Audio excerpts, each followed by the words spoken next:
Hi there, you're listening to the Guitar Speak podcast, produced here in Sydney, Australia. My name is Matt Wakeling and thank you so much for joining me. Now today we speak to Greg Marra, fantastic guitarist and producer from Southern California. He's got a couple of great solo albums to his name. He's working on more of a band-based project at the moment. Has done some great sideman work with people like Paul Gilbert and Bruce Willet from Racer X, to name just a couple. Now I have to thank my good friend Mick from the Amps and Axes podcast for introducing me to Greg. Thanks Mick, thanks for helping set this up. It was great to talk to Greg and we'll get to that interview shortly. But first, some listener emails. This is from Chad Pritchard from Seattle in the States. Matt, I just found your podcast because of your interview with John Sullivan from Sully Guitars. I really enjoyed it. John has been a big influence and incredible resource because of his YouTube videos. Another person who has been a great resource on YouTube is David Fletcher from Fletcher Handcrafted Guitars. He is Australian as well, and I would love to hear an interview with him. Keep up the good work. Thanks. From Chad. Thanks, Chad. Great to hear from you. I'll definitely check out Fletcher Handcrafted Guitars. Always keen to hear about great Australian luthiers, even if I'm being told about them from someone in the States who's found them before I have. Chad and I, we had a little chat. Also talked about Kiss. Matt, I also forgot to mention in my email about listening to Sully's episodes that I too am a huge Kiss fan. Ace is one of my main influences. So share any Kiss stories on the podcasts that you want. I would enjoy that. Absolutely. And as I mentioned to Chad, my first record was Kiss Double Platinum. I think I've mentioned this on the podcast before actually, but man, I love that album. Detroit Rock City. Are you kidding me? That's awesome. So Chad, thanks for getting in touch. I'm definitely going to check out Fletcher Guitars and if we can organise something, that would be really cool.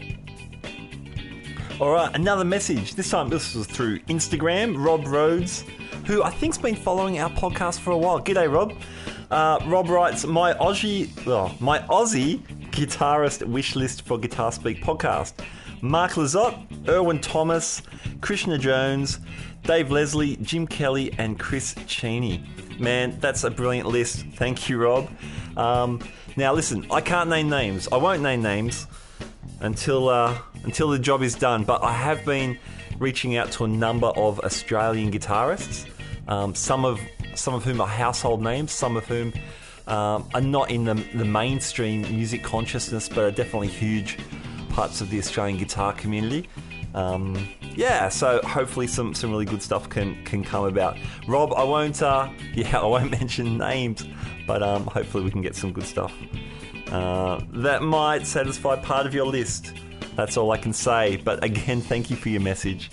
And to anyone listening who would like to get in touch, send us an email at guitarspeakpodcast@gmail.com, or you can get us through Facebook or Instagram or those places too. So love to hear from people listening to the show. It might be an interview request. It might just be a comment on one of the episodes. Whatever. We love to hear from you. Okay, on to our interview of the week with Greg Marra. Now, leading into the interview, I'd love for you to hear some of his playing, which is absolutely brilliant. This is part of a track called A Swift Kick from Greg's debut album, Collective Disorder.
Greg Marra, welcome to the Guitar Speak podcast.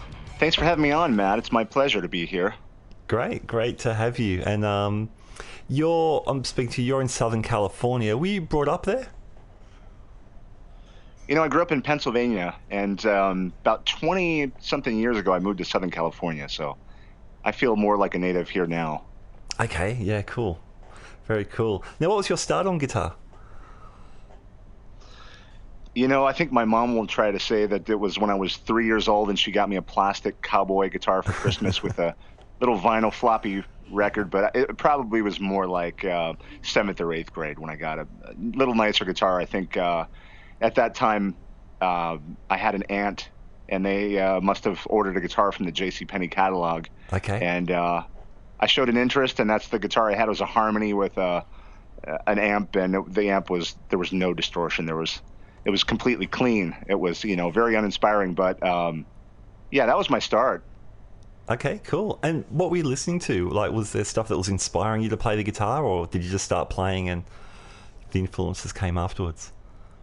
You know what it was? I think the inspiration came when I was much younger and got the Kiss bubblegum cards. Ah, yeah. And I thought, I think at the same time, I think one of the local, the national networks aired a Kiss concert late at night. And so, yeah, that was sort of like the early on, like Ace Frehley was a big influence on me. And then I had a cousin that had Kiss Alive 2 on 8-track. Awesome. And played it nonstop. So I would have to say that Ace Frehley was one of the biggest early influences. And I think a lot of that stuff was very tangible to play as a beginner guitar player. Playing Cold Gin was, as basic as it gets, but still a lot of fun to play. Yeah, absolutely. Yeah, Kiss was huge here as well. We were wrapped up in all the Kiss hysteria kind of stuff and all the Kiss Army stuff. But yeah, you're right. Those tunes, they're not crazy hard to start to get across. When I started playing, Kiss was a huge big deal, and AC/DC. Oh yeah, and maybe similar. Those songs. Not so much the solos for me, but you could sort of work out the chord progressions after you'd been playing for a little while. So I was just gonna say our radio stations here was all classic rock. Okay. And in fact, if you go back east, a lot of those stations are playing the exact same song list. So when you mention AC/DC, yeah, it's sort of in your DNA throughout your entire life because they played it nonstop. I mean, Back in Black when it came out it seemed like it was on the radio anytime you turned the radio on. Yeah. So even if you couldn't sort of physically play the instrument and try to pull it off, you could visualize how that song goes because you saw and heard it so much. Yeah, absolutely. Yeah, it is funny that continual cycle on classic rock. It's like I don't know, radio stations, they haven't noticed that AC/DC have put out other albums since 1980. They've just kind of stopped there. Yeah. Cool. So you're listening to Kiss. You're picking up the tunes.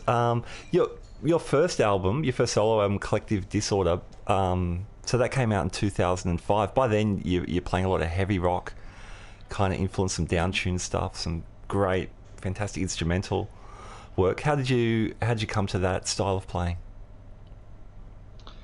Well, there's a lot in between. I think when you go from 7th grade to my first record I put out when I was in my early 30s. So there was a lot of stuff in between that, like, I got to say that a lot of the big jumps, just to give you a bullet point, were I loved Def Leppard. I just loved the songwriting, and I loved that you could sing along.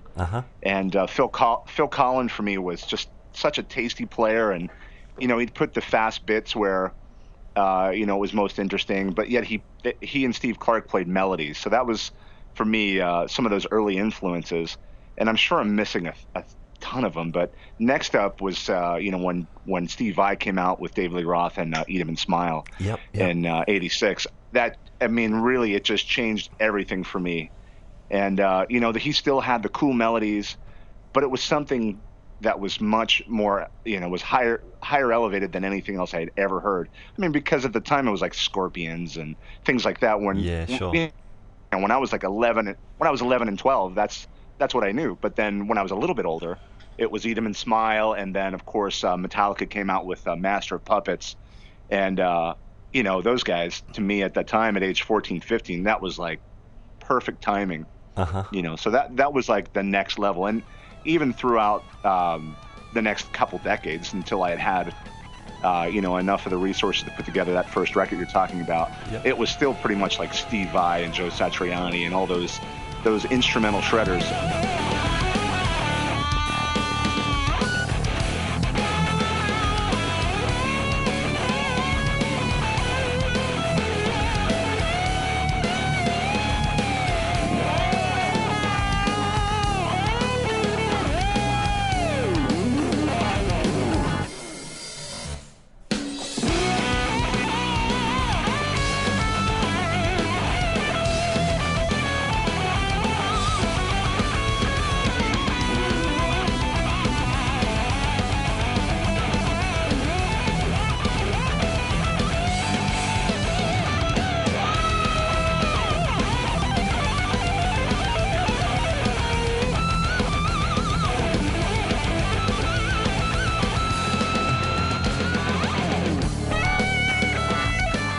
Coincidentally, that first record was supposed to have been a vocal record. Okay. I just could never, I felt like I worked my whole life on trying to not suck on guitar, but I didn't work my whole life on singing. So I knew I had melodies and I didn't really have lyrics or anything. So it just seemed like, well, the timing was right. I had to get a record out. I had a lot of cool contacts. It was time, because I had been in California a couple years, and like I said, I had started to meet people. And it just seemed like it's now or never. Right at that time, I had met Joy Basu, who I'd studied with, and he was Jessica Simpson's guitar player at the time. Okay. Yep. And Joy introduced me to a ton of people, namely Glenn Sobel, who's now in Alice Cooper's band for the last few years. And Glenn's played with Impellitteri, Jennifer Batten, all these huge players. Yeah, cool. So, when I talk about timing, it came down to, well, Glenn is available at this window. So for me, I wanted to have it be a vocal record, but I knew that, well, I have Glenn now, so I've got to go and do it. He agreed to do the record, and that's the drummer on that first record. So really, that record is Glenn Sobel and myself. Okay. And I played all the bass on it. I did everything else on it too, except for the drums. Awesome. Very cool. But were you singing at that time? Because you're singing your new band, Plenty Heavy, which I'd love to start talking about in a little bit. You sing on your Marra album. Were you singing in bands or fronting stuff at all then? I think it's the type of thing where you think you sound better than you do. And until like the last maybe 5 years of my life, I sang, but when I would record myself, I'd always sort of cringe a little bit. And I had taken vocal lessons starting, it was probably 5 or 6 years ago. Okay. From this gentleman here that was, I think he must have been in his 80s, but he had trained, every style of music you can imagine. And at that time, I started to get a lot more control. And, I've always loved Doug Pinnick from King's X. Yep. And I knew I couldn't sing the high stuff. So, I will say this, that about a year ago, Doug was the one. I had met him through mutual friends, and then we had a better relationship over time. But he told me, look, if you want to do this, don't even consider anyone else. Just don't write the music, don't write the lyrics and the phrasing and the melodies. Don't write it for anybody but yourself. So I think until that time, I got to tell you, Doug was a big supporter of me going, you know what, you could probably do this. That's cool. But I'd sung on my last record, but never really had the confidence to be the lead singer. And, just to go back to that other record that we're talking about, I sang some backups and some harmonies and things. Oh, okay. Yep. That record, Marra, that came out 2012, had Andrew Freeman on it, who's in The Last in Line, which is the Dio band, the entire Dio band, except for obviously Ronnie James Dio. Yeah. And, wow. and Andy is just like, you feel like if you can't pull a 10, then don't do it. That was my notion in not singing leads on that record. But you know what? Like I said, with the timing, with a little bit more confidence in writing lyrics and melodies that I could actually sing in my range, I just felt like the right time for it. Yeah, cool, excellent. Sort of in between the Marra album and Plenty Heavy, Yeah, you've ended up doing a bunch of really cool sideman work as well, or singing with other bands. Tell me about working with Bruce Boulay. Yeah, that was cool. I think I met him in 2007 or 8, somewhere in there, and he had an advertisement up for available guitar teacher. So I didn't really, I mean, truth be told, I just wanted to meet him. I just wanted to hang out with him, and because Cool. I go back to those first Racer X albums, Yeah. 1988, 89, and that changed it again. I always loved Paul Gilbert, but at the same time, I thought Bruce was just so sick of a player, and it was undeniable. And then when he went on to the Scream, it was like, oh my God, this guy's like one of my favorite players. So like I said, it was just an opportunity to meet him and sort of rub elbows and kind of get inside of his playing a little bit. And then fast forward a couple years, he was actually putting together a band to tour his Order of Control, and asked me if I wanted to be the second guitar player, at which point we took about a year to sit and rehearse and arrange and put the show together. And then we had a handful of dates throughout Southern California, and then after that, he decided he was going to take some time off. And it was about a year and a half that I was working with Bruce, a lot. We'd rehearse 3-4 times a week, and we had a lot of different iterations of the band that was in the drummer and the bass player spot. Okay, but the band that finally made it was the drummer Mike Hansen, who's now in Plenty Heavy, was the drummer in Bouye. So it kind of, it's like it evolved. But I got to tell you, Bruce and I are getting ready to do some stuff here coming up, and not exactly what we did in the past, but it's always a pleasure to work with one of your childhood heroes. Yeah, I mean, nice. and really, and a lot of those sessions and a lot of those times when he's going, hey, there was this one time in Racer X when we did this, and I knew exactly what he was talking about because I was a huge fan. But you never want to give up the ghost. You never want to let him know how much of a fan you are. But I got to tell you, there were a lot of times when I had to turn the 18-year-old brain off. Yeah, really. Just to get through it. It's very, very cool. That's awesome.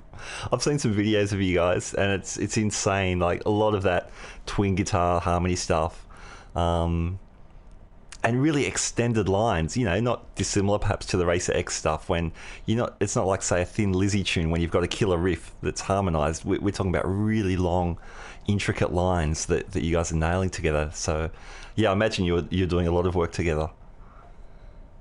Yeah, it really was. But the other thing that happened was, Bruce, it's funny, just a little side note, he had a lot of years where he didn't play because of carpal tunnel and his wrist and things like that. Oh, okay, wow. And I had the exact same thing happen. Towards the end, I was saying to him, I said, explain a little bit more about what you were going through and what some of the sensations were. I swear to God, with some of those stretches and some of those things that you were talking about, when I felt like I was always tensing my left hand. I was always just bear claw on the guitar neck with my left hand. And I really did start to develop some sensations in my left hand that made me realize that, this is amazing. I love playing this kind of music, but it's kind of good that Bruce has taken a break because I possibly could have injured myself with some of that stuff. And, my music is, I'm not trying to stretch from fret, 9 to fret 15 in a lot of cases. And some of that Racer X stuff is like, wow. I had a chance to play with Paul a couple years ago. Rather, it's about a year and a half ago. Yeah, I was going to ask and about I that. asked him, Cool. Dude, I asked him, how did you do that? This from, 9 to 12 to 15 to, and he, we played a clinic together and he showed me so effortlessly, just as if his hand naturally made that stretch. Wow. And I had to tap it because I couldn't make the stretch. My hand was not built like that, but. That's nuts. Wow. So yeah, tell me about playing with Paul then. That looked like a lot of fun. You were playing bass for him. Yeah. They at the time it was probably, I had signed with Ibanez Guitars, and they were putting a clinic together. And one of the clinics that was here in Southern California, my rep asked me if I knew anybody that would want to play bass, and I just said, I'm playing bass. Yes. I'm not really a bass player. I've never really done that too much, but as far as on stage, but given the chance to play with Paul Gilbert, I would have done anything. And so that's what I did. I said, you know what, Mike and I will play. I committed Mike even before I asked him, because I knew that he would probably likely want to do it and make himself available to do it. So Mike and I played the rhythm section, but and then after that, Paul sent me a list of songs, and it's all cover songs, some obscure, some like we did the Lemon song. Yeah. And as soon as I got that, I was doing a tour on the East Coast, and I knew I'd have like a month when I got back to prepare for it, and I did nothing but play guitar with no pick. I wanted to really show justice to the songs, and I learned a lot of those lines in the Lemon song, but not all of them, because I think John Paul Jones played something unique every single pass. Yeah, I think so. But very it's cool. Paul's dude, he's one of the nicest guys you ever meet. Completely unassuming. I asked him a million questions, and he sat there and chatted with me just like I had known him for years. Wow, that's cool. So that was a great experience. He does really come across as just really, like all of us, really passionate about the guitar, and really humble and really interested in sharing his. He's really into teaching. He's not on the clinic tour just to tour it, is he? He's really wants to get the ideas across. He's got a ton of albums. It's like I've just imagined that he doesn't. He probably doesn't have time to mow the grass. Because it's always he and Richie Kotzen. It just seems. What did Richie Kotzen just announce? He's going to release his 25th solo album. Yeah, crazy. Amongst all those other, it's nuts. These guys. I'm kind of wondering how you're mowing your lawn at the moment. You've got your. I'm not. That's the short answer. Because you've just also come back from NAMM. You're doing some stuff with Wampler, I think. There, tell me about that. Yep. Yeah, it was great. Yeah, I've known Brian Wampler for a couple of years. Yeah. And last year I did split duties as being the in-booth demo guy with Tommy Baldwin, who works quite a bit with Doug Pinnick. And Tommy is more of a blues guy, and I'm more, kind of a little bit more of the flashy stuff. But so we kind of shared duties, and that's a nonstop thing. You're in the booth at 9 a.m. and you don't leave till 6 or 7, and it's a long day of people filtering in and out of the booth, and it's great. I mean, about the pedals, I mean, Brian makes a fantastic line. Everything that I've played through sounds fantastic, very clean. And he's got a couple new pedals out. He's got the Dracaris, which is like a high gain pedal, which hopefully by the time that you put this out, that it'll be released. But I've been putting a lot of videos out with that in the backdrop, just because I'm not trying to, blow it for him or anything. But there's that pedal, the Dracaris, which is a high gain pedal, and he's got an ethereal, which is a cool reverb and delay mix. And then he's also built a new amp, which is a pedal platform amp. It's a clean amp for pedals, and it's brilliant. It's like a little Fender Deluxe. I mean, I love it. I think he said it's a 40 watt EL. 6v6, something like that. Okay. So, but and at those NAMM booths, you can't really crank it up or anything. But from what I was able to gather, it sounded really nice and clean. And it's really a nice amp for pedals. Yeah, cool. But have you been to NAMM? I've not. No. No, down here in Sydney, we're a long way from winter or summer NAMM. It sounds crazy though. I had last week I had our friend Michael Ross on the show. He writes for Guitar Player and Premier Guitar, so he was getting he was bringing us up to speed on NAMM, and it just sounds intense. It sounds like there's just no way you can see everything you would want to see there, and there's just stuff everywhere. It just sounds crazy in a nice way. It's like it is a nice way. I've been going for maybe 15 years, and I try to be as positive as I can in my entire being. Everything that I do, I try to, if there is something coming at me that I feel like it's a challenge, I'm going to try to put a positive spin on it. There are times at NAMM when you can't. You have to say, it's too much of 100 decibel. It's too much. There's like, and I was at Amptown, so it was Friedman Amps in the same booth as Tone King, I want to say Diesel Amps, wow. Egnator, and Synergy and Wampler, all in the same booth. So you can imagine we had the opportunity for 10 guitar players to be shredding at the same time. So it's a little bit of a cacophony, and your head's scrambled by the end of the day. But it's cool. It's a great way to network, and you can meet anyone. You could bump into John Petrucci in the bathroom, and be standing behind Richie Kotzen in the snack line. Yep. And that stuff happens. Cool. It's cool. Awesome. Are you still doing some work with Friedman amps? Yeah, well, I own a couple of the amps. I got to tell you, from all the people I've met, I know Dave pretty well, and I don't really think anyone's getting like a free amp deal. I don't think that really exists through Friedman, and Sure. I think that's a good thing. Like some of the other endorsements I have, I've just tried to purchase things and have been lucky that Dave Friedman was a half hour from my house and went down to Tone Merchants and said, I'd like to buy this head, this cab, this combo, and just basically purchased from them. And they're good to their artists. Let's just say that they are good to their artists. Mm-hmm. But everyone is taken care of. But I use those amps because I've tried a million amps, and as soon as I tried the Friedman, it was like there's nothing else. There's nothing else that I want an amp to do. And every single time I try to push it left and right, it delivers. So I've got the BE100 that I run through a Friedman 212 cab, and I've got the PT20, which is called the Pink Taco 20-watt amp. And I've actually used that on the Bruce gig for live, because we were using the BE100, and it was just way too loud. It was just way too. It was pushing him off the stage, and so he said, "You gotta do something." So that's when I got the PT20, and that through a 412 sounds amazing. It sounds really good to push the power amp on that thing. Nice. The little boost pedal in front of it really sounds nice. But yeah, I've been nothing but happy with my relationship with Dave Friedman and that company. Yeah, cool. Yeah, they build amazing amps. The another company you're working with is Fishman with their new pickups.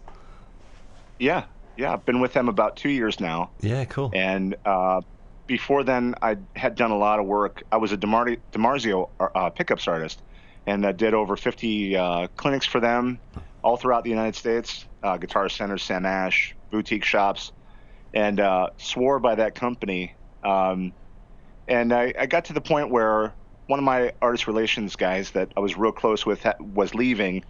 And, when you've tried a lot of the line and you feel like I like 10% of the line, you kind of float. So I had guitars with Seymour Duncan pickups in them, and I had some like old school Tom Anderson pickups that I liked in one of my guitars. And, yeah. And then I met with one of my friends who said, you should check these pickups out. And it was Fishman. It was Frank Falbo, who has done some work with Fishman, and Ken Susi, who's the artist rep at Fishman. And they said, just check them out, play it through your favorite amp, through your favorite guitar, and we'll load up a guitar with them. It was a night and day comparison between what I'd been using. Because for me, it's always the right guitar, plays right, everything's set up right. Not the most powerful pickup, because I've always put like an EP booster or the Wampler Tumnus in front of the amp to try to clean up the transient, and then go into the front of the amp. Yep. And just so the amp's not doing all the work, it just seems better to have the guitar sort of sustaining a little bit more before you get into the amp. Yeah, sure. But that completely changed with Fishman, because now that I had a little bit more boost coming out of the pickup, it was like a clean boost to me. It seemed like the best analogy I can make is certain pickups seem to have like the blanket over the speaker vibe. How sometimes if you have a microphone, a ribbon mic, and it seems like it's too the high ends are rolled off too much, or the frequencies just aren't pushing where they need to. Sure. Well, as soon as you try those pickups or play those pickups, you realize that all the frequencies are exactly where they need to be. It's super clean. All the dynamics are there, and you don't need as much to go in the front of the amp. Wow, nice. And so for recording, that's all I use. For recording and stage, it's only Fishman. Cool, very cool. Now they, I believe they have like a dual voice kind of a vibe. do you need to preset that, or are you able to wire that in? So is it like a vintage and a modern voicing? Is that how they're describing it? Yeah, I think the best way to describe it is like, if you can imagine two different voices, like if you were to wind a JB a little bit hotter, and maybe one at standard frequencies. But as far as being able to, like, there are little clips that you can, God, I'm not an engineer, so I'm going to sound like a moron, but they're like these little, you can have a dB reduction of 6 dB, I think, or you can have a plus 6 dB by how you plug in this little capacitor, I think the right word is. Okay, yep. These guys are going to kill me if they ever hear me talking about the engineering side of it, but it can be I know you louder can or softer. do that. Yeah, sure. Yeah, it can be louder or softer, exactly. Yep. Yeah. Cool. So with yours, are yours set up, are you able to change voices on the fly, or you've just got them set a certain way? Yeah, I've got it on some guitars. Like, I've got a real thin H string from Ibanez. It's the iron label, and it's the S style body, really thin. So we had to put it in the volume, the push pull and the volume. So you have the two voices and down and up, voice 1 and voice 2. Ah, cool. And we put it in the volume, or you can put it in the tone. Yeah. Okay. Very cool. Very cool. Yeah, I've heard nothing but great things about them. A friend of mine's got a fairly recent Les Paul, and he wasn't digging it. It was nice playing guitar, but he popped a set of the Fisherman in, and now he loves it. He says it brought it to life. So good. Yeah, it really does. Good reports on those. Excellent. All right, Ibanez. That's been a big part of your life, it seems like, as a player. I love on your clips. It's like a little Ibanez museum, seeing all the different ones you've played. When did that relationship start up for you? It was 2015. Okay. Right around the time that Bruce was kind of taking a break, actually, coincidentally. We had been doing a lot of things, and I have a friend who is one of the sales reps for the western part of the United States, and he asked me if I'd be interested in being an Ibanez artist. So that's when that started. My personal relationship started when I was just out of high school. Mm-hmm. I went and saved up all my money one summer. I think I worked at Subway sandwiches, and saved up all my money, went down and got an RG570 from the store in Pittsburgh. Fantastic. And I can remember stopping sort of 20 minutes into the drive and pulling off into a parking lot to pop the trunk and have a look at it, because you couldn't wait. Couldn't wait till I got home. Yeah. That's awesome. But that it totally goes back to Steve Vai, and whenever he had the Gem release in '87 and all that, and it's just, I think there's a certain charm about certain things that were the first time, and that was like when I first saw that guitar, like the yellow, the pink, and the green. I was just like, man, this is it for me, and I've owned quite a bit of them throughout the years, and right now I have about 20 of them. A handful of them that come from Ibanez, and the rest I'm really just a collector. Mm-hmm. I like to look for ones of certain vintage. I like the ones from the 70s. I've got like the Les Paul PF guitar, pretty cool. I've got an Explorer from the early 80s with like the Phil Collin model. And then I really like a lot of the Roadstar guitars from the mid 80s. Okay. I just think the neck profile's correct. They weren't the most expensive guitars, but they're built like a tank, and they're heavy, and everything still holds up all these years later. Yeah, I remember seeing the Roadsters first come out, and it was amazing. It was like, people talk about Jackson and Charvel as being on the front of the Super Strat kind of development, but for me, those Roadsters were it. They just had the slightly funky headstock, and they wired up a bit differently, and they just looked a bit sleeker than a Strat. They were awesome. Yeah. In the Face First video, I'm jumping ahead a little, but you're playing. Is that a Destroyer, an Ibanez Destroyer? You're playing in that, the red one? Yeah, that's like '83, I think it is. Yeah, awesome. That's a Destroyer. It's all original, and we put a Fishman in the bridge with I've got a friend who owns a kill switch company, so there's a kill switch in it too. But nice. That one works off a 9-volt, and most of the other ones have this lithium-ion battery. Gives you like 200 hours, something ridiculous. Yeah, but wow. That one's. It took a while to get it to play right. I have a guy here locally that does a lot of pro work and repair work, and he hated that guitar because it was shipped to me as a body and a neck separate, Yeah. and it wasn't right. There was a lot of stuff going wrong with it, fretting out in weird places. And he said, either you're going to have to get a brand new fret job on it, or just kind of deal with it not playing right. So I said, you know what, just work it however you can. And he got it playing. It plays really nice. It's a nice playing guitar. Sounds big too. Yeah, cool. How do you go shifting from, say, an RG style neck profile to a Roadster? Because I had a 570 as well, and I loved it. It sounded massive, and but I just couldn't get on with the neck when I'd go to another guitar. It'd just feel it's too. I didn't mind the width, but just the flatness of those RGs compared to, say, a Meteor kind of neck. How do you go swapping around? You're 100% right on the nose with it, and it's the type of thing where I've got to sit with it for a little bit. Okay. It's like 7 and 8 string guitars. Yeah. Unless you, gosh, that and the ergonomic, like the ergo guitars with the weird fan frets. Oh yeah. It's just weird, and it takes me a couple days to sit and try to feel comfortable. And I know the string spacing, and I know that certain parts of the neck are going to get in the way of my hand, where the joint of my fingers and the rest of my palm is. Sure. But it is. Yeah, it definitely is. Even these, the new RG 652s that I've recently gotten from Ibanez, it takes a minute for that, for you to get the feeling. In comparison, over the NAMM show, Ibanez sent me a Talman, a new Prestige, and that neck profile is much like the old Roadstar. Okay, where it's more of like a rounded. Yeah. I don't want to say fender neck. I'm not the best on knowing all the profiles. Yeah, sure. But it's not as flat. That your hand, if you have got a small hand, it'll fit a lot better than that. But yeah, it's just a matter of sitting with it and not playing a bunch of guitars, while you're trying to get used to it. It'll take me a couple days. Mm-hmm. When I was younger, I felt like I could feel like I would spring up out of bed and I could play anything.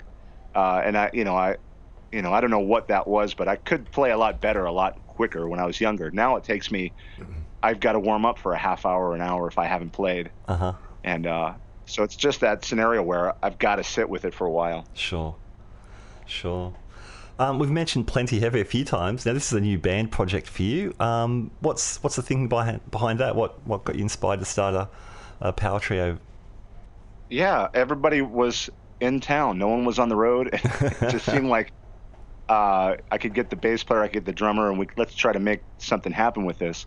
And I'd always written songs that were more like the pop punk kind of vibe, and that's kind of what all this music has been so far. It's been faster tempos and very on the nose melodies that they're very tangible, I think. And so Bjorn Englund's on bass, and Bjorn's played with a million people, man. He's been in Yngwie's band, and awesome. He's in McAlpine now. Uh-huh. And Dio Disciples did like 60,000 seater at Wackenfest last summer. That's so crazy. Bjorn's like he's like the world traveler bass player. And I've actually known Bjorn for a lot of years, so I'm fortunate to have him play on it. And then Mike Hansen's on drums. Yeah. And Mike's played with George Lynch is I forget what Shadow Nation or another band, but so he was in George's band, and he's played with Hurricane and a bunch of other people. But it was a type of thing where I wanted to make it a power trio. Yeah. Let me sing. Let's make it easy melodies. Mm-hmm. I'm not trying to be. I'll tell you a quick story. Actually, I had some guy that spoke Spanish, and he gave me a critique on my vocals, and he said everything sounds great. Too bad this guy doesn't sing like Coverdale. It would be an awesome band. And I thought, well, okay, that's awesome. Thank you for that. And I'm not hurt. It actually gave me a lot of inspiration that I didn't sing like Coverdale because I wasn't trying to, for starters. And it's very much like a skate punk kind of strung out, I'm not trying to sing real high on purpose. Yeah. It's a means of not having to hire a singer. Yeah. And getting the point across quickly, and you can hum the melodies. That's the main notion of that band. Well, here's the thing. I mean, it's like the Doug Pinnick idea when you're writing for your voice, and literally your voice is your voice in this case, but you're writing around the instrument. It's and the material. It seems like the perfect voice for the material. I don't know if I want to hear David Coverdale sing this stuff anyway. Exactly. Could you imagine that? Whoa! I don't know. I love David Coverdale. There's a reason why. What? Yeah, me too. Yeah, me too. I mean, if I could sing like David Coverdale, then, I don't know. You'd be in Whitesnake. I'd be in Whitesnake. Yeah, That's cool. the answer. Man, the stuff is super hooky. When you talk about hummable melodies, it's super hooky, along with the best pop punk or power pop. Man, for me, this stuff's perfect. I'm a huge power pop fan. I think I like bands like Cheap Trick and the Cars and all that stuff. But you've got a bit more edge, and you're still fitting in some wailing guitar, which is very cool. I'm trying to shoehorn it in or sneak it so people don't realize it's in there, and hopefully it'll go by quick. But you mentioned the Cars and Cheap Trick, and I love all that stuff. When we got MTV here, I was about 10 years old. It was like 1982, 83 when it first launched. And on our cable station, we were so lucky that they played MTV. And I remember all those early videos, and I love that stuff. I love the Greg Kinn band. I don't know if you remember that band. Yeah. Rick Springfield. I'll still, if that's on the radio, I'm not going to turn it. I'll sing along to Jesse's Girl. Just quietly, but I was like, yeah. So, that's cool that you mentioned Cheap Trick and the Cars, because I always love those bands. Yeah. Well, those bands always had perfect guitar parts as well. I actually heard, I was watching Cars 2 with my kids last night, and there's a Cars song in the soundtrack. It's a kids movie, but they've got the Cars on there. And Elliot Easton, he just plays the perfect solo. Oh, yeah. Amazing. Yeah, he was great. Yeah. Well, what is it? Just What I Needed solo. You ever try to play that one? It's got some weird twists and turns, and the chords are doing funky things, but he always finds the right note to kind of go over top. Absolutely, yeah. Winner, Elliot Easton, pop magic. But yeah, you're totally pulling some great guitar parts. I love in Face First the double tracked solo. That's tasty. At first, I thought maybe it was a stereo thing, but I'm pretty sure it's double tracked. Am I right? Oh yeah, yeah, it is. Yeah, all of the solos on this, I always wanted to have it be like God, I got to remember that I have the rhythm guitars drop out, but that's the notion on all of it, where the rhythm guitars would drop out. Yeah, cool. And that's a nod to Eat 'Em and Smile, where they did that quite a bit. Yeah, nice. Yeah, even on some of those crazy tapping solos that he had, Vi had a stereo left and right double track lead. Yeah, nice. So that's just me borrowing from that idea.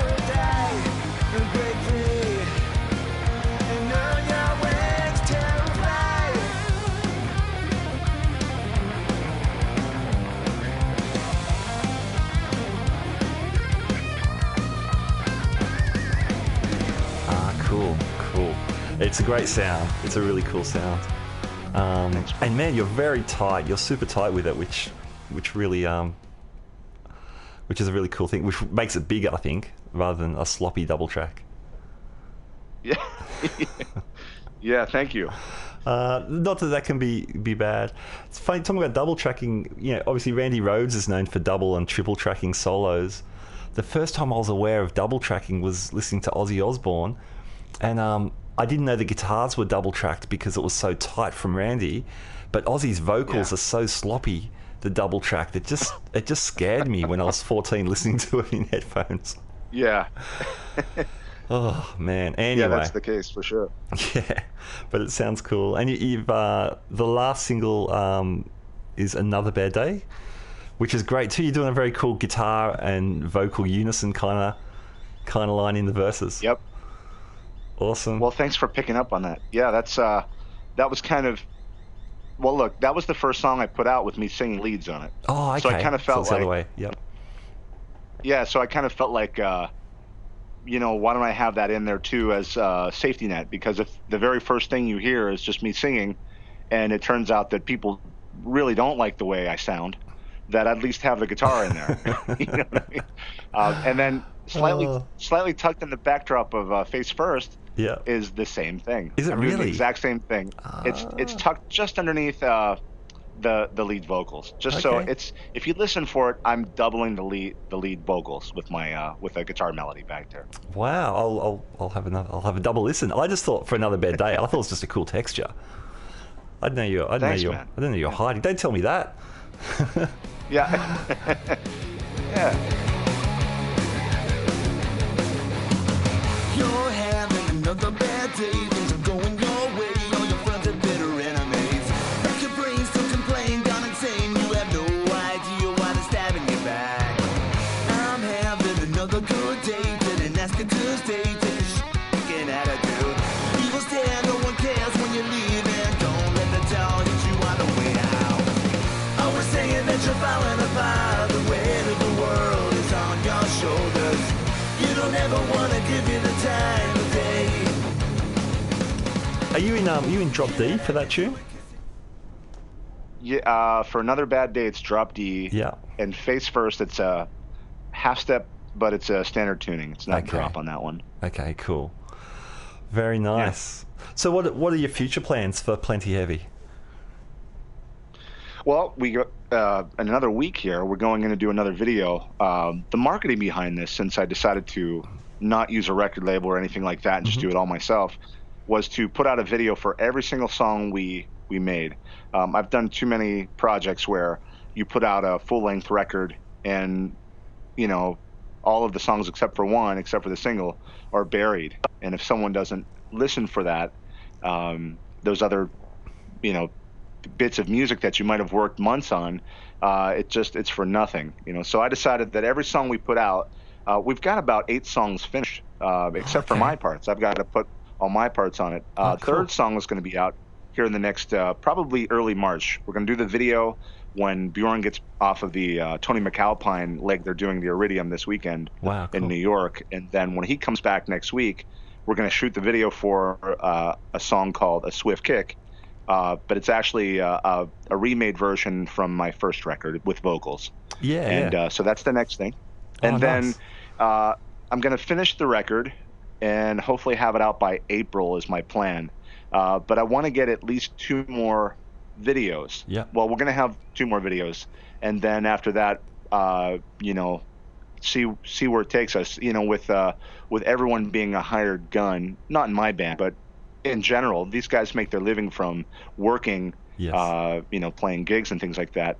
It just is going to be a logistics thing. Sure. It's going to be, when is everybody off the road and where can we make the most impact? I want to try to take the approach of how Miles Copeland did with the Police, in that he didn't have them go all over the world and dump $1 million into their tour support. He had very strategic places where they played. Yeah. And everything they did, they would, you know, alert the local news and try to get coverage wherever they could. Okay. And I really want to do it that way. I don't want to try to just throw it out there. But I think, like I said, if we keep on the same path that we have, the first song, Another Bad Day, had like 50-something thousand views, all organic. You know, and it got shared everywhere. It was places in Indonesia that were sharing it. And I said, I don't know anybody in Indonesia. How did they even find it? So the second one is up to, I don't know, like 15,000 views, something like that. Wow. That's and great. Downloads have been amazing too. So I think we want to build it organically. I think too many bands come and go as you know, you try to throw the best players in a band, but it's not really a band. And for this one, I really just want to keep it so that it's, you know, we're going to respect it as much as we can, you know, collectively. Yeah, nice. Will you do some shows when the 3 of you are in the same, when you're all at home at the same time? Yeah, I think that's got to happen. You know, I think we've got to do that. So yeah, for sure, that's my plan.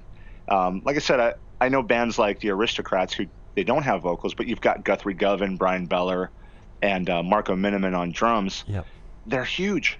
They toured for most of 2016. Yeah. And like all over the world. Yeah, and they were just down here recently. Did you see it? I didn't. I had another gig. I was around the corner. I had people turning up to my gig for a couple of drinks, saying, "Yeah, we're going to go see Guthrie," and I said, "Yeah, oh, wow. I wouldn't stay here to watch me. Go and see Guthrie." And yeah. So I was close, but not close enough. Yeah, but yeah, they're doing great all over the place. Yeah, they're doing great, and I think it just comes down to you gotta be smart about when you play and where you're playing. I really don't want to play the corner pub with this band. Yep. I think we have to be strategic, and all of that takes money. Yeah, sure. You know, I'm managing the band myself, so any offers that come through, they come through me. Mm-hmm. And so far, it's, you know, I don't want to have it be a break-even scenario. I want to go and, like I said, respect the band enough to we'll all make money. We'll all, you know, make it proper. Nice. Sounds good. Sounds like a good plan. Sounds like you're taking your time with it and presenting it how you want to do it, which is awesome. Well, thanks, man. Yeah, cool. Now, in the meantime, you've also started your own podcast, which is cool. I've heard the first episode. I've downloaded the second. So it's the Iconoclast Music Podcast. When did you get the idea for that, or what's the thinking behind that? Yeah, well, I've wanted to do it for a while, and I commonly, if I'm speaking to friends or musicians or engineers, it's always the same type of thing where, man, I wish I would have recorded this and had some way of putting it out. Yeah. And about a year ago, I think our mutual friend and Mick Marcelino had me on his podcast, and I said, well, there it is. That's the medium. Yeah. So I got to give a shout out to Amps and Axes. Absolutely. They had me on their show a couple times, and through Mick's help, I've been able to, you know, fully realize my own podcast. And we've got about 10 episodes already recorded in the can, and I just have to release them, you know, weekly and get them out. But we've got a lot of great people that I think, you know, I want to try to hit the stories that others haven't. I want to try to ask questions that you know, I know as a fan and as a musician and fellow guitar player that other people would want to hear when they listen to podcasts. Yeah, you know, awesome. and I've actually listened to a lot of your podcasts. Oh, okay. You've had Andy Timmons and Alistair Green, who's a good friend of mine, and a lot of great artists. And so as far as my subscribe list, it's yours, it's Amps and Axes, I think Joe Rogan, Adam Carolla, Eddie Trunk, and that's about it. That's all I'm listening to. So that's cool. I look forward to your future podcast. Thank you so much. And back at you, I've always good to hear another new guitar podcast. And I like your spin, obviously, as a well-seasoned player. So you're well in there. So yeah, it's great. I'm loving it. Thanks, man. I enjoyed your take on the summer of '69 as well. That was a lot of fun. You know, I decided maybe that part of the you know what we did on the first one was the notion that it might not be approved through iTunes was possible. I didn't know what to expect. Okay. Turns out I don't even know if they listened to it, but they did. But I put that segment on there because Mick alluded, and I'm not sure how much this plays into it, but he said you've got to submit it for approval. So I thought, why am I going to put one out and put all this work into it when it might be dumped, you know, and I'll have to redo it or whatever. So I had a friend of mine that when we drive, he's a guitar tech of mine, and we drive around for hours. These road trips are, you know, days long. And just talk about what were they thinking on the song. Yeah. And I'm not sure how much more of that I'll do, but I thought it'd be a funny segment at the end. But it was fun. I do. I play that song in a covers band I'm in, and from now on, every time we do that song, I'll think of you. Okay. And 10-year-old Bryan Adams. Right? Yeah. Maybe it was just hard living. Maybe he was just, I don't know, maybe he was child delinquent. I don't know. Up in Canada. Who knows? Yeah. Cool. Right. Hey, Greg, thanks so much for coming on my show then. It's been an honour, and definitely, thanks Mick from Amps and Axes. They've been great to me as well. We did like a double episode back in the day. When I started out too, which was really great. So thank you, Mick. Mick got Greg and I in touch, so that's wonderful. Thanks to you. And Greg, thank you, for coming on our show. We'll definitely keep following your work with lots of interest with the new Plenty Heavy stuff and the Iconoclast Music Podcast and whatever else you've got coming up. Sounds great. Thanks again, Matt. I really appreciate you having me on. Oh man, my pleasure. Really, really great to meet you. Just quickly, how are people best equipped to follow your stuff? Where should people be looking? Well, everything's on my website at gregmarra.com, and all of my links are on there as well, all of the band pages and things like that. Really, these days there are two Greg Marras. One is a guy that works at Google, Okay. So he's always top billing. He's figured out some secret way of getting top billing on Really? Google searches, and then me. So if you just type in my name, you can find it. Okay. Very cool. Well, hey, thanks again, Greg, and all the best with all that you're up to. Thanks, Matt. You too. Cheers.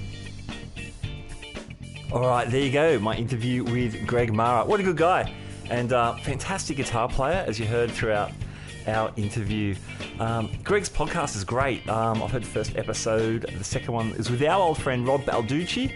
I've downloaded that. I'm looking forward to listening into that too. So yeah, check out Greg's stuff. The Plenty Heavy stuff is excellent. And Greg's often posting just cool little jams he does on Facebook and stuff. So definitely worth following all of Greg's stuff. Thanks again, Greg. All right. Hey, we have past episodes, as was alluded to during the episode, so you can definitely check that out. As Greg mentioned, we've had Andy Timmons, Alistair Green. Last week was our NAMM special with Michael Ross. Lots of good stuff, so if you look us up on iTunes or Stitcher, you can find us, or guitarspeakpodcast.libsyn.com. You can get to all of our past episodes there as well. They're all free and easy to access. We're on Facebook and we're on Instagram. If you give us a like or a share, that's always appreciated and helpful for getting the word out. Hey, if you're in Sydney, I've got a gig next Saturday, the 18th of February at the Django Bar in Marrickville. Very honoured to be playing with Danny Sun's Rhythm Review. Plays a lot of classic blues and soul and blues rock stuff. We're doing some Robin Ford and some Tedeschi trucks and some other great stuff. So that's fun. Danny's a killer Hammond player, and he lugs his big Leslie speaker all over the place. So next Saturday night at the Django Bar. If you're around, I'd love to say good day if you're in the neighbourhood. All right, well, that's it from us here at the Guitar Speak podcast. My name's Matt Wakeling. Thank you for tuning in. We'll see you next time. Bye now.